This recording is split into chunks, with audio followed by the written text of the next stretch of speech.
समीर भुजबळ यांना मुंबई सत्र न्यायालयानं 6 दिवसांची ईडी कोठडी दिली आहे, त्यामुळे त्यांची रवानगी कोठडीत करण्यात आली आहे। त्याआधी वैद्यकीय तपासणीसाठी ईडीचं पथक समीर भुजबळांना दुपारी सेंट जॉर्ज रुग्णालयात घेऊन गेलं। तपासणीनंतर समीर भुजबळांना न्यायालयात हजर करण्यात आलं। त्यावेळी न्यायालयानं समीर भुजबळांची रवानगी कोठडीत केली। बेहिशोबी मालमत्तेप्रकरणी माजी खासदार समीर भुजबळ यांना ईडीनं अटक केली आहे। राष्ट्रवादी काँग्रेस छगन भुजबळांच्या पाठीशी असल्याची स्पष्ट भूमिका पक्षाचे अध्यक्ष शरद पवार यांनी मांडली आहे। विरोध पक्षांच्या नेत्यांविरोधात एवढा सत्तेचा गैरवापर यापूर्वी कधी झालेला नसल्याचा आरोप पवारांनी केला। एकाच आरोपाबाबत 3-3 वेळा छापे घातल्याचा यापूर्वी आपण कधीही पाहिलेलं नाही। चौकशीसाठी दबाव आणण्याचा प्रयत्न केला जातोय। त्यांच्या हातात सरकार आहे, ते काहीही करू शकतात। मात्र देशात अजून न्याय व्यवस्था बाकी असल्याचं पवारांनी नमूद केलं। मात्र तपास यंत्रणेला सहकार्य करण्याचा माझा सर्वांना सल्ला आहे, असंही त्यांनी सांगितलं। समीर भुजबळ यांच्यावर ईडीनं केलेली कारवाई कायद्यानुसारच होत असल्याचा खुलासा मुख्यमंत्री देवेंद्र फडणवीस यांनी केलाय। उपलब्ध पुराव्यांच्या आधारावर ही कारवाई केली गेल्याचं त्यांनी सांगितलं। तसंच यामध्ये सक्तीचा कोणत्याही प्रकारे गैरवापर झाला नसल्याचंही ते म्हणाले। दरम्यान चौकशीसाठी दबाव आणला जात असल्याच्या शरद पवारांचा आरोप महसूल मंत्री एकनाथ खडसे यांनी फेटाळून लावलाय।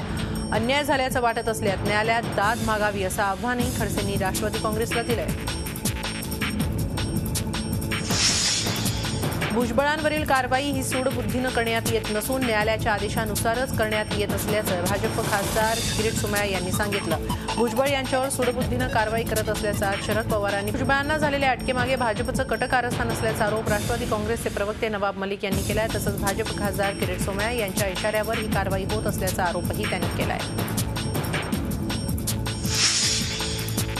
राष्ट्रवादीचे माजी खासदार आणि छगन भुजबळ यांचे पुतणे समीर भुजबळ यांना अटक झाल्यावर त्याचे पडसाद राज्यात उमटत आहे। बीडमध्ये रास्ता रोको करण्यात आला। धुळे सोलापूर राज्य महामार्गावर समता परिषदेच्या कार्यकर्त्यांनी हा रास्ता रोको केला।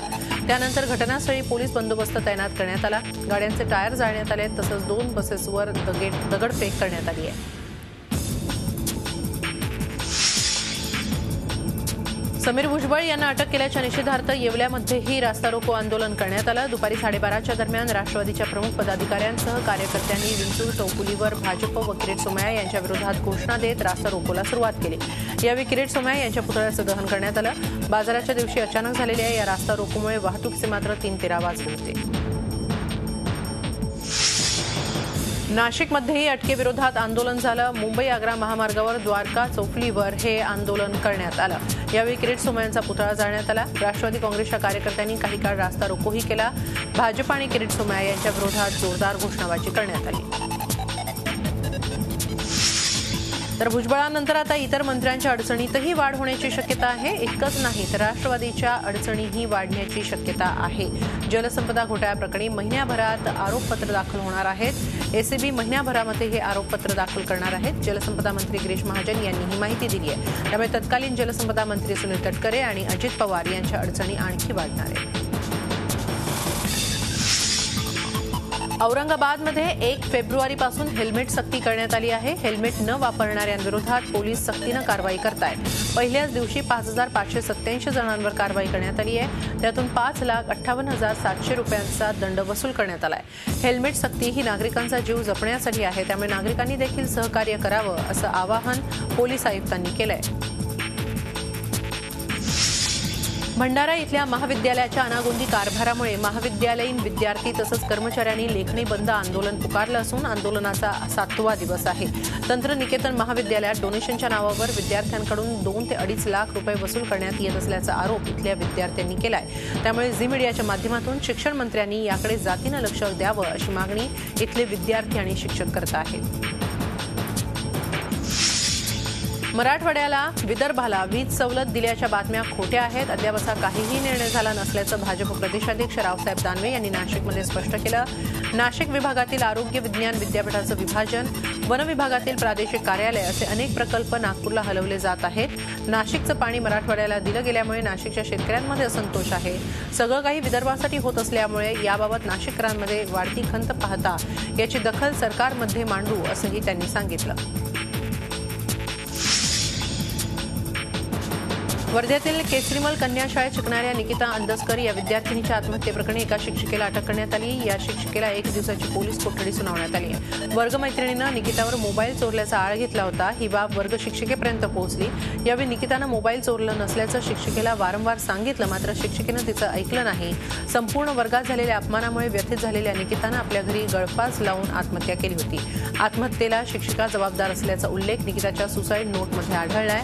त्यावरूनच पोलिसांनी ही कारवाई केली आहे। केंद्र आणि राज्य सरकारनं भ्रष्टाचाराविरोधात लढा उभारल्याचा दावा होत असताना गेल्या 3 वर्षात नागपूर विभागात मोठ्या प्रमाणात अधिकारी आणि कर्मचारी लाच घेताना पकडले गेले। नागपूर विभागांतर्गत येणाऱ्या 6 जिल्ह्यांच्या आकडेवारीकडे लक्ष दिलं तर या काळात एकीकडे प्रकरणांची संख्या वाढते आहे, तर दुसरीकडे मात्र निर्दोष सुटणाऱ्यांची संख्या देखील वाढते आहे। यामुळे या प्रकरणाच्या तपासात काही उणीवा आहेत का याकडे लक्ष देण्याची गरज व्यक्त होतीये। नागपूरच्या छत्रपतीनगर भागातील डॉक्टर मुकेश रघुवंशी यांच्या घरात चोरी झाली। घरातील दागिन्यांवर हात साफ करताना चोरट्यांनी चक्क घराबाहेर पार्क केलेली कार देखील पळवली। नागपूरच्या या उच्चभ्रू परिसरातील रघुवंशी कुटुंबीय घरात झोपले असताना चोरट्यांनी ही चोरी केली आहे। यावेळी चोरट्यांनी सोन्याचे दागिने, 20,000ची रोख रक्कम तसंच कारची चावी चोरत घराबाहेर उभी असलेली 4 चाकी ऑल्टो कार असा किमान 4 लाखांचा मुद्देमाल लंपास केला। राणा प्रताप नगर पोलीस ठाणे याचा तपास करत आहे। चंद्रपूरमधले आमदार बाळू धानोरकर आणि तलाठी एकनाथ गाडेकर यांच्यातील वादानं वेगळं वळण घेतलंय। तलाठ्यांनी आमदारांनी शिवीगाळ करून धमकी दिल्याचा व्हिडिओ दाखवून खळबळून दिली होती, मात्र आता आमदार धानोरकर यांनीही तलाठी गाडेकर यांची व्हिडिओ क्लिप प्रसारित केली आहे। या व्हिडिओत तलाठ्यांनी आदमखोर आणि गोळी घालून ठार केलं असतं अशा शब्दांचा वापर केल्याचा दावा करण्यात येतोय। या प्रकरणी तलाठ्याविरोधात गुन्हा दाखल करण्याची मागणी आमदारांनी केली आहे। आपल्याला बदनाम करण्याचं षडयंत्र असून त्यामागे माजी पालकमंत्री संजय देवतळे यांचा हात असल्याचा आरोपही आमदारांनी केलाय। पुसदच्या कृषी उत्पन्न बाजार समितीच्या लेखापरीक्षणात अनियमितता आणि गैरप्रकार आढळून आलाय। जिल्हा उपनिबंधकांनी या प्रकरणी विशेष लेखापरीक्षकाची नियुक्ती करत त्यांना 1 महिन्यात अहवाल देण्याचे निर्देश दिलेत। त्यानुसार सादर अहवालात आदेशाची अवहेलना करून गैरव्यवहार प्रकरणी व्यक्तिगत जबाबदाऱ्या निश्चित केल्या नाही म्हणून काँग्रेस नेते सचिन नाईक यांनी 26 जानेवारीपासून आमरण उपोषण सुरू केलंय। पुसदच्या पुष्पावंती सहकारी साखर कारखान्याचे तत्कालीन अध्यक्ष आणि संचालक मंडळानं राजकीय अधिकाराचा दुरुपयोग करत पुसद कृषी उत्पन्न बाजार समितीचे 2,40,00,000 रुपयांचे नुकसान केले आहे आणि चौकशी अधिकाऱ्यानं चिरीमिरी घेऊन दोषींची नावं वगळली आहेत असा आरोप होतोय। दुष्काळग्रस्त यवतमाळ जिल्ह्याला मदतीचे केवळ 5 लाख रुपये मंजूर होणं हा पालकमंत्र्यांचा नाकर्तेपणा असल्याचा आरोप करत काँग्रेस कार्यकर्त्यांनी जिल्हा नियोजन समितीच्या बैठकीबाहेर जोरदार निदर्शनं केली। अचानक आलेल्या या मोर्चानं पोलिसांची चांगलीच भंबेरी उडाली। पालकमंत्र्यांच्या विरोधात कार्यकर्त्यांनी नारे लावत बैठकीत चिरण्याचा प्रयत्नही केला। जिल्ह्यातील 4 लाख शेतकऱ्यांना 5 लाख वाटायचे कसे याचा हिशोब पालकमंत्री संजय राठोड यांनी द्यावा, बैठका घेण्याचं नाटक करू नये असं म्हणत काँग्रेस कार्यकर्ते जिल्हाधिकारी कार्यालयातील नियोजन समितीच्या सभेकडे आले। यावेळी पोलीस आणि आंदोलकांमध्ये वादावादी झाली। अखेर पोलिसांनी आंदोलकांना ताब्यात घेतलं। धुळे जिल्ह्यात शिंदखेडा तालुक्यातील पाष्टे इथे एका तरुण शेतकऱ्यानं विष पिऊन आत्महत्या केली आहे। मनोहर रोकडे असं आत्महत्या केलेल्या शेतकऱ्याचं नाव आहे। कर्ज आणि नापिकीला कंटाळून 30 वर्षीय मनोहरनं आत्महत्या केली आहे। शिंदखेडा तालुक्यातील गेल्याच आठवड्यात जोगशेलू गावातील सुहास देसले या शेतकऱ्यानं देखील आत्महत्या केली होती। देशातल्या पहिल्या भूकंप संशोधन केंद्राचं भूमिपूजन केंद्रीय विज्ञान मंत्री हर्षवर्धन यांच्या हस्ते करण्यात आलं। जमिनीखाली घडणाऱ्या घडामोडी आणि विध्वंसकारी भूकंपाची माहिती मिळावी यासाठी कोयना वारणा परिसरात हे संशोधन केंद्र उभारण्यात येत आहे। या संशोधन केंद्राच्या कामासाठी 450 कोटी रुपये खर्च येणार आहे। या संशोधनामुळे जगाचं नेतृत्व भारत देश करेल असा विश्वास केंद्रीय मंत्र्यांनी व्यक्त केला। परभणीच्या जिंतूर तालुक्यात चौधर्णी इथं विहिरी खोल करण्यासाठी आणलेल्या दारुगोळ्याचा स्फोट होऊन 7 जण जखमी झाले। जखमींपैकी 2घांची प्रकृती चिंताजनक असून त्यांना पुढील उपचारासाठी औरंगाबादला हलवण्यात आलं आहे, तर बाकीच्या जखमींवर जिंतूर आणि परभणीच्या रुग्णालयात उपचार सुरू आहेत। चौधर्णी या गावात तुळशीराम थिटे यांच्या शेतातील विहीर खोदत असताना सदरची घटना घडली आहे। लातूर शहरातील रामनगर येथील विक्रम मुरलीधर पांचाळचे बिंग अखेर पुढे आलंय। अपहरण करून पावसासाठी बळी देणार असल्याचा मेसेज कुटुंबियांना करून खळबळ उडून देणाऱ्या विक्रमची बनवाबनवी पुढे आली आहे। कुटुंबियांना सतवण्यासाठीच त्यानं हा खेळ केल्याचं स्पष्ट झालंय। दुष्काळानं होरपळत असलेल्या लातूरमधल्या पाणी टंचाईचा फटका आता रुग्णांना बसण्याची शक्यता आहे। लातूरच्या शासकीय वैद्यकीय महाविद्यालय आणि रुग्णालयातलं पाणी संपत आलंय, त्यामुळे आता शस्त्रक्रियाच बंद करण्याची वेळ रुग्णालय प्रशासनावर आली आहे। जालन्यातील अन्न आणि औषधी प्रशासनाकडून वर्षभरात जप्त करण्यात आलेला 5 टन गुटखा आज जिल्हाधिकाऱ्यांच्या उपस्थितीत नष्ट करण्यात आला। गेल्या वर्षभरात जिल्ह्यात विविध ठिकाणी टाकलेल्या छाप्यात हा गुटखा जप्त करण्यात आला होता। या गुटख्याची किंमत 1,14,00,000 रुपये असल्याची माहिती अन्न आणि औषधी प्रशासनाकडून देण्यात आली आहे। पुणे जिल्हा परिषदेच्या आरोग्य विभागामार्फत शिरूर तालुक्यातील तळेगाव ढमढेरे इथं एक अनोखं आणि भव्य महाआरोग्य शिबिर राबवण्यात आलं। तब्बल 15,000हून अधिक नागरिकांनी या आरोग्य शिबिराचा भाग घेतला। ग्रामीण भागातील शेतकरी आणि गरीब नागरिकांना मोफत वैद्यकीय उपचार मिळावे या उद्देशानं या शिबिराचं आयोजन करण्यात आलं होतं। राज्यात सध्या शेकडो बलात्कार पीडित महिला मदतीच्या प्रतीक्षेत आहेत। अत्याचारित महिला आणि बालकांसाठी सुरू करण्यात आलेली मनोधैर्य योजना मात्र ठप्प झाली आहे। याचं कारण आहे सरकारी निधीची कमतरता। बलात्कार पीडित महिला, अत्याचारग्रस्त बालक आणि ऍसिड हल्ल्यातील महिला यांना मानसिक आधार देण्याच्या हेतूनं महिला बाल विकास विभागातर्फे ही मनोधैर्य योजना सुरू करण्यात आली होती। या अंतर्गत पीडितांना 15 दिवसात 50% रक्कम द्यायची तरतूद आहे, पण सध्या राज्यात ही योजनाच ठप्प झाली आहे। केंद्रीय महिला आणि बालकल्याण मंत्री मेनका गांधी यांनी स्त्रीभ्रूण हत्या रोखण्यासाठी एक अजब उपाय सुचवलाय।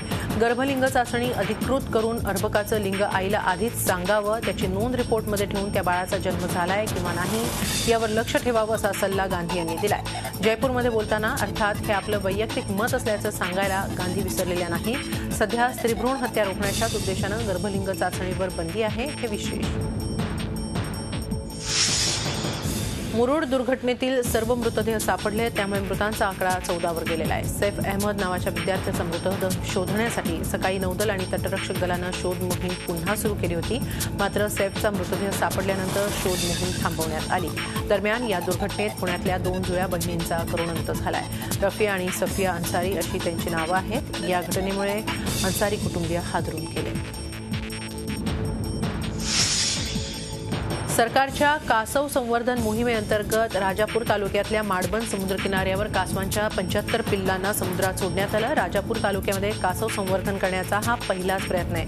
कासवांचा वापर जादूटोण्यासाठी केला जातो। कासवाचं मटण आणि कासवाची अंडीही खाण्यासाठी वापरली जातात, त्यामुळे गेल्या काही वर्षांपासून कासवांच्या संख्येत मोठी घट होतीये। त्यासाठीच गेल्या 10 वर्षांपासून वन विभागाच्या वतीनं रत्नागिरी जिल्ह्यात कासव संवर्धन मोहीम राबवण्यात येते।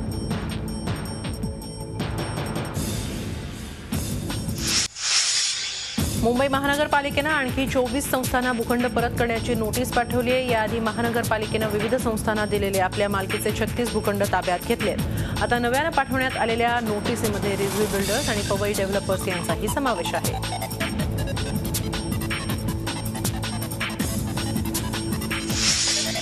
सेल्फीमुळे अनेकांना आपला जीव गमवावा लागल्याच्या घटना समोर आलेल्या असतानाच दुसरीकडे म्हाडाच्या फॉर्मसाठी देखील सेल्फी फोटोंचा वापर झाल्यानं अनेकांचे फॉर्म म्हाडानं बाद केलेत। म्हाडाच्या कोकण मंडळानं काढलेल्या 4,275 घरांसाठी केलेल्या अर्जावर स्वतःचा सुस्पष्ट असा फोटो लावण्याऐवजी जवळपास 2,392 नोंदणीधारकांनी चक्क सेल्फी फोटो लावले, त्यामुळे त्यांचे अर्ज म्हाडाने बाद केले।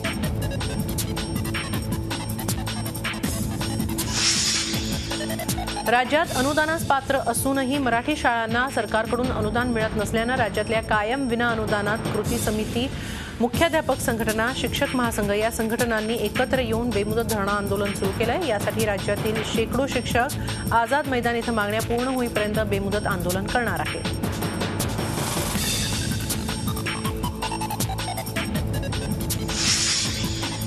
मुंबईतल्या प्रसिद्ध महात्मा फुले मंडई अर्थात क्रॉफर्ड मार्केटमधल्या व्यापाऱ्यांनी आपला बेमुदत संप मागे घेतलाय। महापालिका करत असलेली दुकानांची पुनर्बांधणी निकृष्ट दर्जाची असल्याचा आरोप दुकानदारांच्या संघटनेनं केला होता। गेल्या 3 महिन्यांपासून मार्केटच्या अंतर्गत बांधकामाचं काम सुरू आहे, मात्र आज झालेल्या आयुक्तांच्या बैठकीनंतर व्यापाऱ्यांनी हा संप मागे घेतला।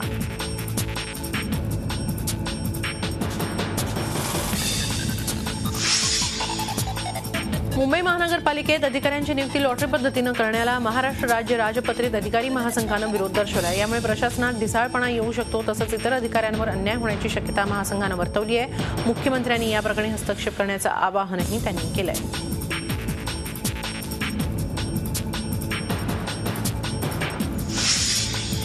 दादर स्टेशनवरच्या प्लॅटफॉर्म नंबर 1 वर धावती लोकल पकडताना एका व्यक्तीचा मृत्यू झाला होता। या दुर्घटनेनंतर दादर स्टेशनला खासदार किरीट सोमय्या यांनी भेट देऊन अपघात झालेल्या ठिकाणाची पाहणी केली।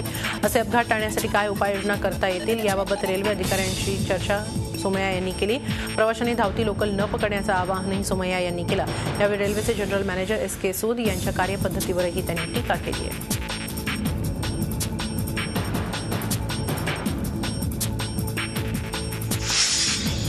मुंबईतील उद्यानं आणि मैदानांच्या खासगीकरणाच्या पालिकेच्या निर्णयास मुख्यमंत्री देवेंद्र फडणवीस यांनी स्थगिती दिल्यानंतरही कारवाई करण्यात चालढकल करणाऱ्या पालिका प्रशासनाला मनसेनं दणका दिला। सोमवारी कांदिवली पश्चिम येथील पालिकेच्या आर दक्षिण कार्यालयावर महाराष्ट्र नवनिर्माण सेनेच्या कार्यकर्त्यांनी धडक दिली। यावेळी पालिका उपायुक्त अशोक खेरे यांच्याशी मनसे शिष्टमंडळानं चर्चा करून मैदानं ताब्यात घेण्यासाठी 7 दिवसांची मुदत दिली। येत्या 7 दिवसात मैदानं ताब्यात घेतली नाही तर मनसे स्वतः पुढाकार घेऊन ही मैदानं नागरिकांना खुली करून देईल असा इशाराही देण्यात आला। आगरी समाजाचं 52वं अधिवेशन पालघर जिल्ह्यातील खराड तारात मोठ्या उत्साहात पार पडलं। सन 1934 मध्ये स्थापन झालेल्या आगरी समाजाला 82 वर्ष पूर्ण झाली। शेतकरी असलेल्या आगरी समाजानं सर्वच क्षेत्रात भरीव कामगिरी केल्याचा सूर अधिवेशनात उमटला। चांगलं शिक्षण घेऊन उपनगरात कुशल कामगार वर्ग आणि उद्योजक तयार झाल्याचं यावेळी सांगण्यात आलं। यशस्वी झालेल्या समाज बांधवांचा यावेळी मान्यवरांच्या हस्ते सत्कार करण्यात आला। या अधिवेशनाला खासदार चिंतामण वणगा, खासदार कपिल पाटील, आमदार हितेंद्र ठाकूर आदी मान्यवर उपस्थित होते। रिझर्व्ह बँकेकडून येणाऱ्या नोटाच वेगवेगळ्या प्रिंटच्या आणि वेगवेगळ्या आकारांच्या येत असल्याचं तपासात निष्पन्न झालंय। रिझर्व्ह बँकेच्या मूळ निकषांप्रमाणे या नोटा छापल्या जात नाहीत असं अभ्यासात दिसून आलंय। त्यामुळे खऱ्या आणि खोट्या नोटा ओळखायच्या कशा याबाबत गोंधळ निर्माण होतो। त्यामुळे 1000, 500 आणि 100 रुपयांच्या नोटा चलनातून रद्द कराव्यात अशी मागणी जनवित्त अभियान आणि अर्थक्रांतीच्या वतीनं करण्यात आली आहे। याविषयी सोमवारी अजित अभ्यंकर, यमाजी मालकर आणि विवेक खरे यांनी पत्रकार परिषद घेतली। त्यावेळी त्यांनी ही माहिती दिली। 377 कलम रद्द करण्यासंदर्भात केलेल्या याचिकेवर सुनावणी घेण्याचा ऐतिहासिक निर्णय सुप्रीम कोर्टानं घेतलाय। त्यामुळे समलैंगिकांच्या आशा पल्लवित झाल्या आहेत। सुप्रीम कोर्टानं ही याचिका 5 न्यायाधीशांच्या पीठाकडे पाठवली आहे। त्यामुळे आता खंडपीठाच्या निर्णयाकडे देशाचं लक्ष लागलंय। 377 कलमानुसार समलिंगी संबंध गुन्हा आहे। याविरोधात समलैंगिक कार्यकर्त्यांनी सुप्रीम कोर्टात यापूर्वी याचिका केली होती, मात्र ती फेटाळण्यात आली होती। प्रियंका चोप्राला मोठा जागतिक मान मिळाला। प्रियंका यंदाचा ऑस्कर प्रेझेंट करणार आहे। प्रियंकाचा यंदाच्या वर्षीचा करिअर ग्राफ चढता राहिलाय। अमेरिकन टेलिव्हिजनमध्येही तिनं एंट्री घेतली। त्यानंतर पीपल्स चॉईस अवॉर्डही तिनं मिळवला। बाजीराव मस्तानीमधल्या तिच्या भूमिकेचंही कौतुक झालं। अभिनेते अनुपम खेर यांना पाकिस्तानात व्हिसा नाकारलाय। पाकिस्तानात 5 फेब्रुवारीपासून सुरू होणाऱ्या कराची लिटररी फेस्टिवलमध्ये अनुपम खेर सहभागी होणार होते। या कार्यक्रमासाठी 18 भारतीयांना आमंत्रण देण्यात आलं होतं। त्यापैकी फक्त अनुपम खेर यांनाच व्हिसा नाकारण्यात आला। त्यामुळे आपल्याला अतिशय दुःख झालं असल्याची प्रतिक्रिया खेर यांनी दिली आहे। झी 24 तास रहा एक पाऊल पुढे।